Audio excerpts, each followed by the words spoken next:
नमस्कार शेतकरी बांधवांनो, आणि सध्या बघू शकता की आपण इंडोनेशियन स्मार्ट नेबर ग्रास एक मक्का आणि ऊस क्रॉस असलेली ही जात आहे.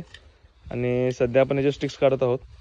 तर काही अशा पद्धतीने स्टिक्स काढले जातात कात्रीनं, कमीत कमी एक 3-4 डोळ्याचे असे एक स्टिक्स काढले जातात. ह्याच्यामध्ये मक्का आणि ऊस क्रॉस असतो, त्यामुळे तुमची गाई, म्हशी, शेळी, बैल खूप चांगल्या पद्धतीने याला खातात. कमीत कमी 20 ते 22% यात प्रोटीन येते आणि उंची कमीत कमी 5 ते 6 फूट येते. जर हे तुम्हाला स्टिक्स हवे असतील तर आपला जो स्क्रीनमध्ये नंबर दिसत आहे त्यावर कॉन्टॅक्ट करा. आपल्या KS फार्म या यूट्यूब चॅनलला लाईक, शेअर, सबस्क्राईब करा. परत ज्यावेळी आपण स्टिक्स काढतो त्याच्यानंतर ह्याला जर्मिनेटरच्या पाण्यामध्ये असं बुडवून तुमच्यापर्यंत पाठवतो, जेणेकरून स्टिक्स वगैरे खराब होत नाहीत.